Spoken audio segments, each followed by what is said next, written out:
Hello ladies and gentlemen, thank you very much indeed for tuning into this short screen tutorial from www.historychappy.com on how to answer the 15-mark questions for the Edexcel IGCSE History, Paper 2, Part A. Now it's important to remember the exam technique for the 15-mark questions for Part A is different than that which you will need for the 15-mark questions in Part B. So it's important you get it right. Let's get straight into it and have a look at an example from the module I teach, which is USA in the 1920s. But whichever module you're learning, whichever school you're in, whichever question or topic you're doing, the exam technique is exactly the same for Paper 2, Part A. So irrespective of the content, which for me is USA 1920s, the strategies, the techniques and the methodology and how you answer the question is exactly the same. So don't worry and keep watching, okay? All right, let's have a look at an example. So it says study sources A, B, C and D, so 4 sources, and use your own knowledge. There's a quote here, and it says, let's get rid of that, goodbye. The main cause of the boom of the 1920s was the car industry. So that's a quote. And it says, use the sources and your own knowledge to explain whether you agree with this view. All right then. So you've got a quote which says something was the main cause of something. In this case, the main cause of the economic boom in the 1920s was the car industry. Now, before you get into answering that question, you've got to cognitively get your head round that when anything happens, there's probably more than one cause for it.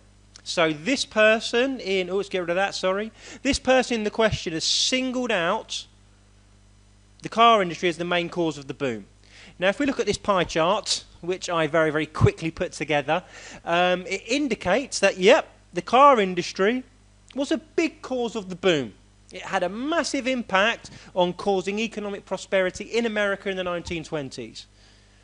But it wasn't the only thing. It might not have even have been the main contributing factor. Because if we look here, there's lots of things which contributed, and many more which I haven't even listed. So I've put things like the government policies, like laissez-faire, non-government intervention in the economy, the leisure industry, hire purchase or loans or credit, consumer goods like fridges and radios, advertising, and consumer confidence. So people were confident enough to keep buying. So whilst the car industry, yeah, sure, it played a massive part, there were lots of other things as well. And we need to reflect that in the answer of the question. How do we do that, I hear you cry? Well, very, very, very simple. Let's have a look at my exam technique chart. There we go. So, it's 15 marks, the question. 15 whole marks, so a big one. We need to make sure we get it right. I suggest you spend about 25 to 27 minutes of your allotted 45 for this paper on this question. Why? It's the biggest question you'll get for Part A. You get a 3 mark, which is very, very simple, unsupported inference. A 7 mark, how do the sources support, challenge each other, and to what extent do they support each other? And then the biggie, this one. So 15 marks, spend about 25 to 27 minutes on it. What do we need to do? Well, before I go through the blurb, I'll give it to you in layman's or very, very simple terms. You need to support the statement using the sources and your own knowledge. Not sources or own knowledge. You need to do both, okay? Then you need to, apologies, that should say challenge the statement using the sources and your own knowledge. So show how you support it first, then show how you challenge it using the support sources and own knowledge for both, and then give a clear judgment which compares the relative importance of 2 or more factors. So you might want to compare the car industry to consumer credit. You might want to compare the car industry to consumer credit and hire purchase. You get the idea. So then you reach a judgment, something along the lines of the car industry was the main factor because. However, other factors played a major role as well because. There you go. All right, so this word here, apologies, it should say challenge. There's a bit of a typo. But anyway, you get the idea. Support the statement. Oops. Support the statement, challenge the statement, reach a judgment on whether or not it was the main factor. All right, let's have a look at the success criteria. What did Edexcel say we have to do to get top marks? Well, It's right here. We all want to get level 4 because we all want to score a minimum of 13, and we all, if we can, want to hit the maximum of 15. So what do Edexcel say they require to make sure we're in that threshold or band? Okay then, we need a sustained evaluation and explicitly focused on the question. Obviously, you need to answer the question. We need to review alternative views before giving a balanced judgment. So that comes back to what I've just been saying. Looking at alternative views, wasn't it the economic boom or whatever question you've got? Another example would be poor results were the main reason why David Moyes was sacked as the manager of Manchester United. So we can argue to support that view. It was bad results because. Let me challenge that.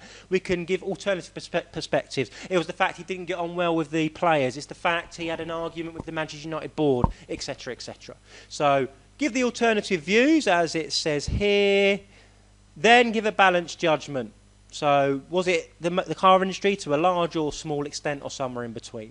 Now the answer needs to be supported by, as we always have to, precisely selected evidence from 3 or more of the sources and own knowledge. So we need that precisely selected evidence. It needs to be relevant. You can't just throw in what you want to because you know it. It needs to be relevant to the question, obviously. Right.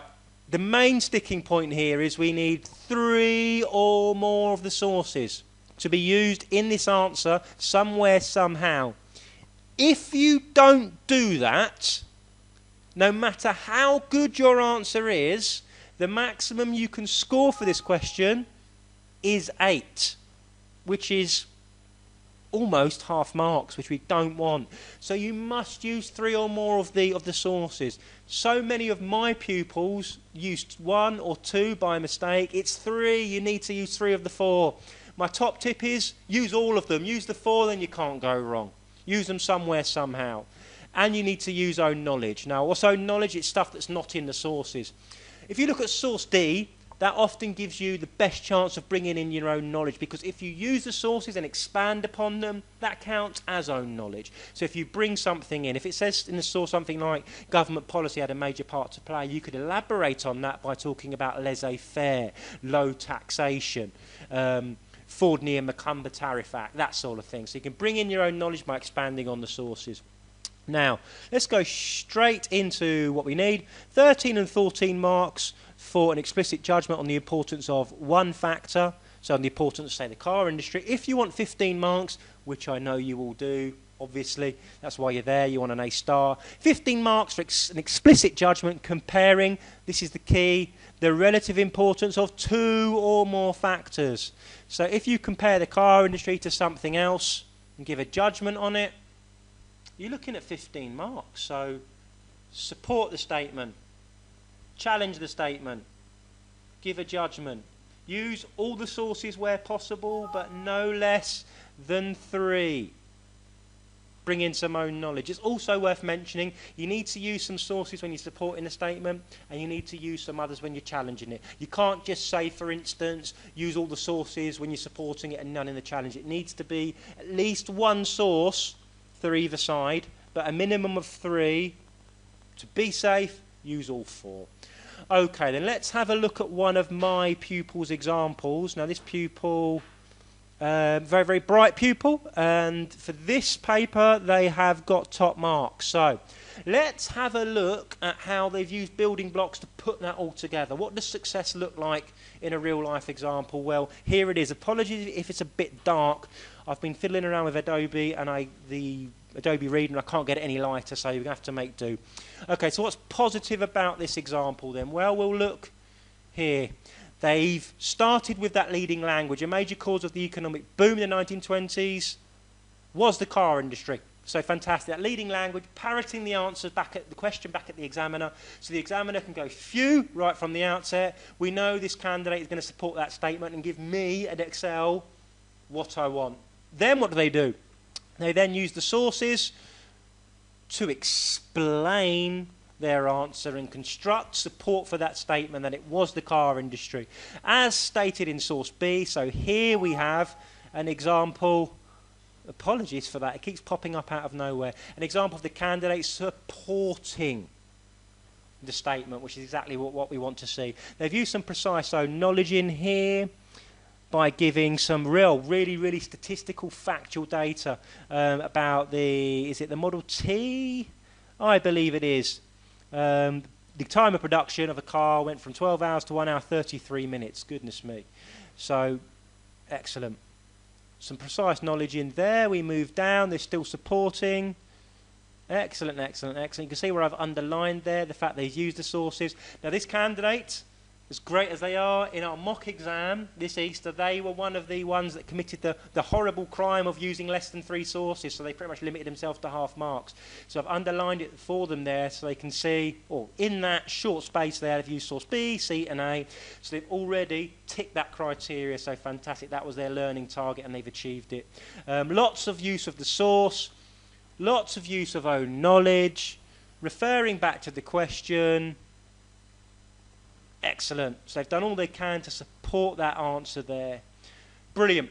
Now that's only half the story, because if they just support the answer again, they're pretty much looking at no more than half marks. However, here we see, let's zoom in, shall we? Let's treat ourselves. However, this was not the only reason for the economic boom. Other factors played a part too. So that leading language the examiner wants to see. Again, they can breathe a huge sigh of relief. We're not going to get a huge diatribe of the candidate supporting the statement and nothing else. They're going to challenge it too.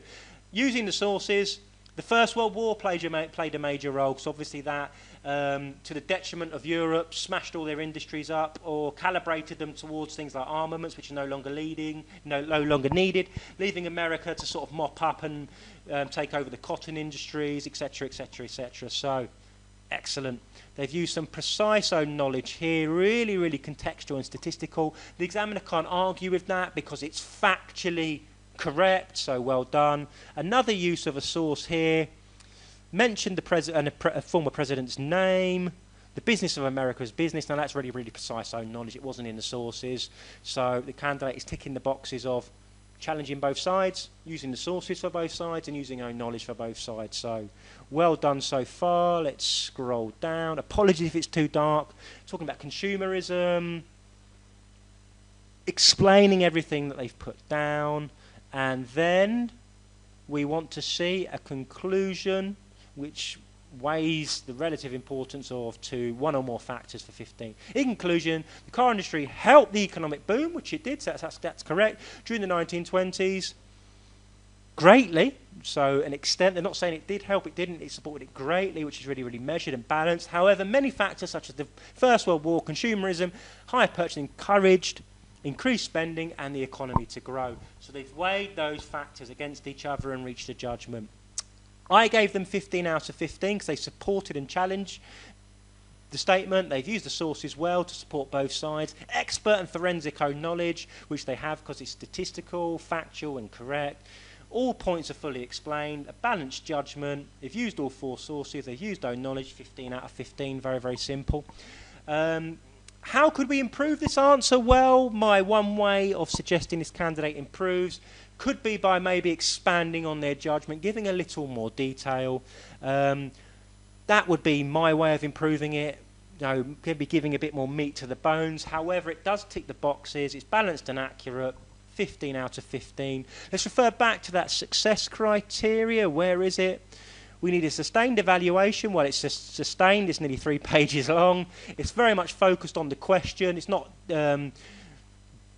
resorting to waffle to fill gaps in knowledge. It reviews alternative views because it supports and challenge. Then gives a balanced judgment supported by precisely selected knowledge from 3 or more of the sources. Yep, they've used all 4, so they've hit their own learning target. Well done. And own knowledge 2, which is brilliant to see. Now let's go to the 15 mark threshold. 15 marks for an explicit judgment comparing the relative importance of 2 or more factors. Have they done that? Yes. My target for them would be to maybe beef that conclusion up a bit, put a bit more meat on the bones, but they've got it nonetheless. Excellent answer, 15 out of 15.